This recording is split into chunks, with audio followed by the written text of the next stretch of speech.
Picture this: 753 duplexes in Abuja. Yes, you heard me right. Seized by the EFCC. That's not just a real estate portfolio, it's basically a mini city. And here's the tea: it's allegedly tied to Godwin Emefiele, former CBN governor. If this doesn't scream Nigerian politics on steroids, I don't know what does. Let's break it down, but buckle up, it's going to be a bumpy ride through politics, economics, and some questionable decision making. So here's the backstory. The Economic and Financial Crimes Commission announced what they are calling the largest asset recovery in its history. A whopping estate of 753 duplexes sprawled across 150 square meters in Abuja has been forfeited to the government. The official explanation: the estate is reasonably suspected to have been acquired with proceeds of unlawful activities linked to, you guessed it, Emefiele. But wait, it gets juicier. The EFCC didn't exactly shout Emefiele's name from the rooftops. Activist Omoyele Sowore had to drag the alleged connection into the spotlight, accusing the EFCC of being unusually tight-lipped about the case. You know how they are quick to parade Yahoo boys with their laptops?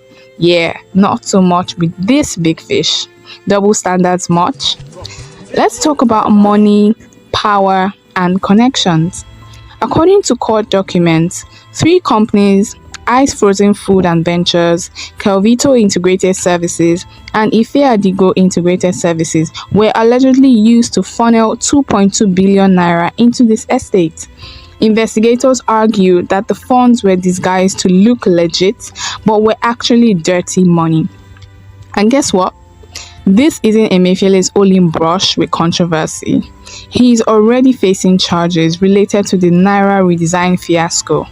Remember the chaos of cashless Nigeria? Yeah, same guy. The implications here are huge. First, it's a glaring example of how public trust erodes when top officials are accused of mismanaging or outright looting state resources.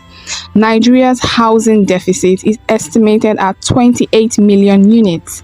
Yet, here we are, an estate of luxury homes potentially funded by public wealth is now sitting in legal limbo.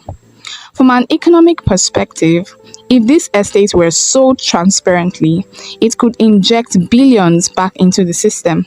Money that could improve housing, infrastructure, or social programs. But transparency, that's a whole other ballgame in Nigerian governance. Now let's not jump into conclusions, right? Emefiele's lawyers could argue that these allegations are politically motivated. The timing is interesting, to say the least, given Nigeria's ongoing anti-corruption push and Emefiele's very public fallout with the current administration. Could this be more about settling scores than seeking justice? Maybe. But also, we have seen cases like this drag on forever without any real resolution. Remember Deizani? Yeah, still waiting on that one. There's also the EFCC itself. While the seizure is a win on paper, their credibility is shaky at best. Critics are asking, why the secrecy? Why not release all the details upfront if the evidence is as damning as they claim?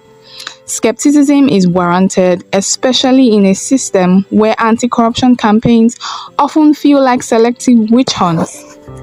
This seizure is a microcosm of Nigeria's larger struggles with corruption and accountability. On one hand, it's a victory for transparency and justice, at least symbolically. On the other, it highlights just how deep the rot goes in public office. For Gen Z and younger millennials watching this circus, the question is clear. Will Nigeria ever break free from this cycle of corruption and mismanagement? Subscribe for more updates as this story unfolds, because knowing Nigeria, there's bound to be more drama in Act 2. Let me know your thoughts in the comments. Are we seeing progress, or is this just another round of political theatrics?